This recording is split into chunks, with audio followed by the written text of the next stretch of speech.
Bonjour à tous, bienvenue dans cette nouvelle conf call, cette fois-ci pour le second trimestre, où nous allons aborder d'autres problématiques, cette fois-ci plutôt basées sur la clientèle de nos professionnels à proprement parler. Dans un premier lieu, je vais vous planter le contexte. D'abord la rentabilité des professionnels et les atouts d'avoir une gestion unique. Quand je dis gestion unique, je parle bien évidemment de la mixité de la relation, c'est-à-dire d'avoir sur le professionnel à la fois sa vie pro et sa vie privée. Il faut savoir que les professionnels dégagent un PNB qui est 5 fois plus élevé que nos particuliers. Comme vous pouvez le voir aujourd'hui, un particulier rapporte en moyenne 500 € de PNB contre 1000 € pour un professionnel concernant sa vie privée et sur la partie vie professionnelle, 1500 € de PNB. C'est donc une clientèle très importante qu'il faut valoriser. C'est d'autant plus vrai pour les professions libérales qui sont bien évidemment les plus génératrices de PNB, mais il ne faut pas délaisser nos artisans commerçants pour autant. En termes de gestion unique, vous allez trouver plusieurs atouts. Tout d'abord, le potentiel commercial. En tant que chargé d'affaires, vous allez pouvoir rebondir sur la vie privée du professionnel, sur sa vie pro, sur les différents produits qui seront adaptés à sa situation personnelle. Il aura un interlocuteur unique, vous. Pour notre pro, cela signifie également une facilité de gestion, une seule application, un seul interlocuteur. Ils ont déjà beaucoup de choses à faire, des emplois du temps très chargés. Il faut un petit peu leur alléger cette charge mentale en leur facilitant au maximum la tâche et c'est là que nous intervenons. Ce genre de pratique favorise évidemment la fidélisation et comme vous le savez, nos professionnels sont des clients recommandants, ce qui peut également nous aider à développer notre portefeuille. Du point de vue de la stratégie commerciale, en premier lieu, je vais vous demander à tous d'aller détecter vos clients pro. J'entends par là d'aller balayer les fonds particuliers de vos agences et de détecter les clients professionnels que nous n'avons pas encore eus, que nous n'avons que du côté privé et dont nous n'avons pas encore détecté donc leur statut de professionnel. Ensuite, vous allez tous les contacter pour pouvoir prendre rendez-vous avec eux, faire un point sur leur situation et bien évidemment essayer de récupérer la relation professionnelle. Là-dessus, je compte sur vous. Pour ce faire, nous allons avoir une offre groupée avec un avantage tarifaire sur le package privé et professionnel. Le client paiera moins cher s'il ramène tous ses comptes chez nous. Je vous propose également de faire une offre famille qui va couvrir l'ensemble du foyer, donc la vie privée de notre professionnel, sa vie pro, mais surtout également son conjoint et ses enfants. Très important pour nous permettre de ramener tout le foyer chez nous.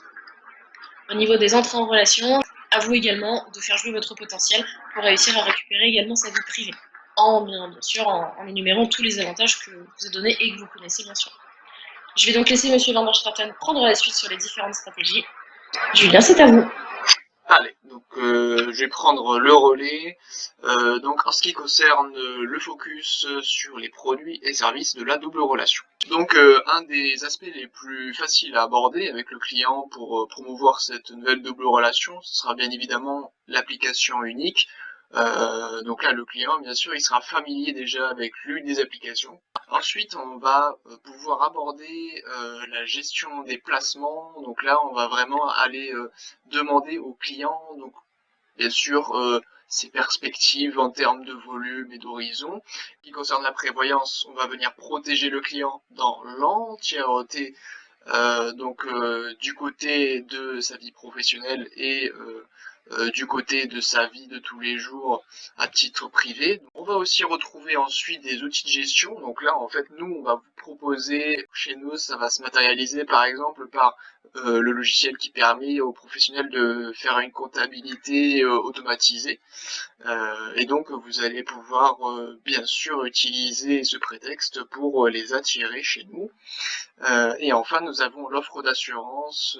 Donc là, c'est comme un petit peu la prévoyance pour venir protéger le client. On va venir l'assurer du côté professionnel et privé, lui proposer une offre globale. Voilà, pour ne pas répéter les propos que j'ai déjà eus. Si tu veux bien passer la diapositive suivante. Bien sûr. Et donc le dernier axe, c'est la promesse relationnelle. Ici, on va vraiment venir chercher la proximité avec le client, on va venir l'envoûter. Le but, c'est que le client presque vienne se confier à nous et que nous, on puisse déjà dans un premier temps mieux le conseiller, ça va de soi, mieux le connaître, aussi respecter nos engagements réglementaires au niveau du KYC. Ça va venir fluidifier la relation, ça va nous permettre de venir personnaliser la relation, donc vraiment le client il est unique, il faut le valoriser. Les clients, surtout les clients professionnels, ont besoin de reconnaissance qu'il faut qu'on remplisse. Et enfin, il faut que le client puisse se sentir presque collaborateur avec nous. Et donc, on va venir lui demander de répondre à des enquêtes de satisfaction, donner des retours, savoir ce qu'on peut améliorer. De cette manière, le client va se sentir impliqué dans la relation. J'ai fini sur l'axe relationnel. Alors, est-ce que tu as des questions peut-être, Manon? Si tu n'en as pas, je vais écouter les collaborateurs s'ils en ont, et bien sûr, on vous retrouve dans l'espace commentaire juste en dessous. Allez, au revoir. À bientôt!